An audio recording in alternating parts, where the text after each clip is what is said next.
Welcome back to the Trader Vision 2020 video tutorial series. My name's Ed Carter. I'm the architect behind Trader Vision, and today we're going to cover watch lists.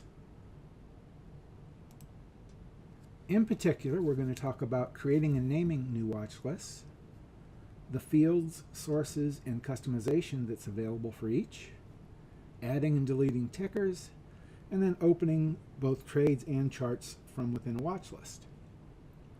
So with that said, let's get started.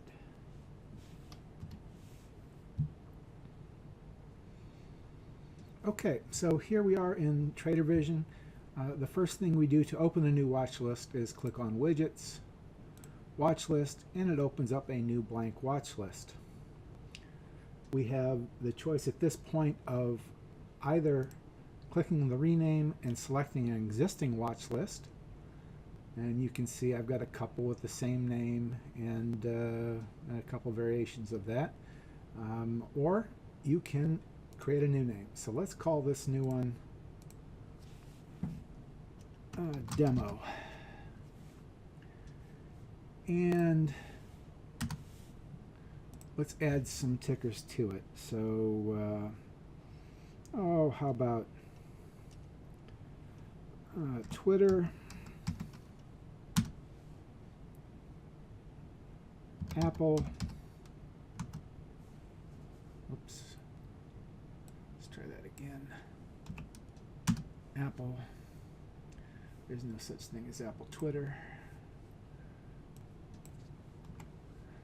I don't know.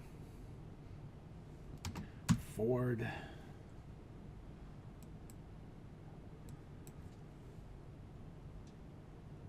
Microsoft. And maybe a little US Steel just to round things out.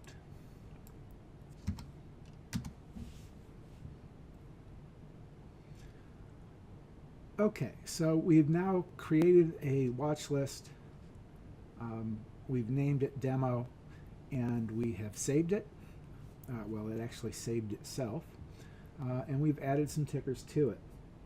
Let's talk a little bit about the fields that we have available to us, some of the data sources we have now as well as coming down the road, and then finally the customization of these data fields that we have available to us at the moment. Clearly, let's just look at Apple for the moment. We've got the ticker, company name, the closing price because it's after hours now, and the time of the last trade. We can see the last several days worth of candles. I guess it's 5. We can see the percentage change for this last day, which was Friday, and both the percentage change and the dollar change. We can see the average or the volume for today or for Friday, as well as the average 30-day average volume. We can see the 52-week price range for Apple, as well as where it sits within that range. We have the industry and sector, computer hardware and technology. We have the next earnings date. Now, you will notice that these are not always up to date. Our data source, which is an exchange, doesn't always have the best data on this, but it does give us some information, and what we can do with that information is project forward. So if they reported on November the 2nd, we can expect that they would report sometime around February the 2nd, in that area. And they're going to report after market close, or at least they did back in November. If we do have a reported date that had been reported to this exchange, we will have that. We'll also be adding a second data source here because sometimes one data source will have better earnings report dates than the other one. We also have ex-dividend date. If you're using that in your trading, you know that in this case Apple was going to go ex-dividend on 2/9, and the dividend was expected to be 63 cents. We've got the short interest, and we will work on improving this as well, but you can see the current, there's 42.08 million shares short, and that's a short ratio of 1.34. We'll need to need to clean that up to give a better understanding of what percentage of the float is short, and we will come up with something on that. But for now, that's the information we have. You can see the 50 SMA and the 200 SMA as well. In this case, 170.39 is the 50 and 159.50 is the 200 SMA. We have the 5-day percent change. It's been flat over 5 days. 1 month change, it's up 0.03%, I guess. We have 3 month and 1 year change. Same thing. All these are in percentages. We have the price to earnings ratio, as well as the dividend yield and return on assets and return on capital. Anytime that you see all zeros here, or in this case, let me see, I saw one here someplace. I thought here. Anytime you see a date that says 12/30/1899, that means there is no ex-dividend date. They don't pay dividends. We will clean that up and change that to report N/A not available, but for now it does say 12/30/1899 anytime it returns a blank data field or date field. Likewise, anytime you see a number like this, return on capital is 0.00, that means the data is not being returned, and we will clean that up with a better data source in the near future. If you don't like all of these fields, and we will add some more fields later, you go to customization. Customization gives you a list of options for removing fields if you decide you don't want them. So I don't want the return on assets, return on capital. And you'll notice they're in two data point sets. That's because we're using a double stack in the other in the view of the data. So let's just say I want to get rid of all of this data here.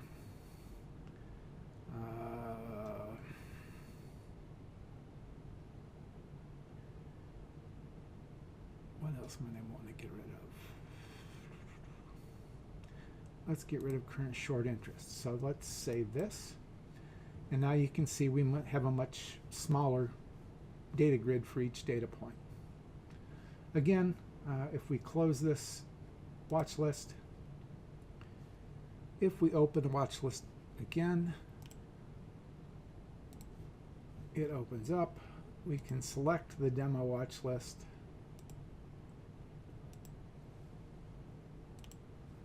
Of course, it opened up with the same tickers in it, and it has those fields. If we go to the other watch lists, they are configured as they are as well. This one's a small cap, this one's a mega cap, and so you can have as many watch lists as you like.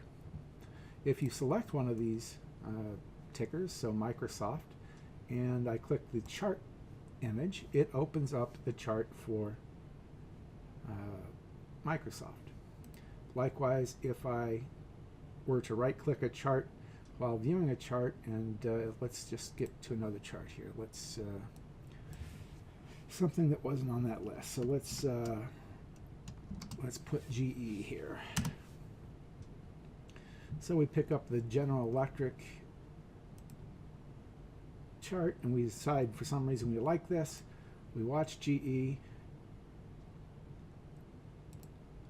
and now it has been added to our watch list. Likewise, if we again leave Microsoft highlighted and open new trade, it opens up a trade for us with Microsoft in it, and we can go about planning a new trade, or at least validating the trade that we have. So that's it for this look at watch lists. You can have as many as you want, and again, you can have them each named, each with different field setups. And again, we'll be updating our data feeds to get even better next earnings date data, as well as some additional fields and some better data.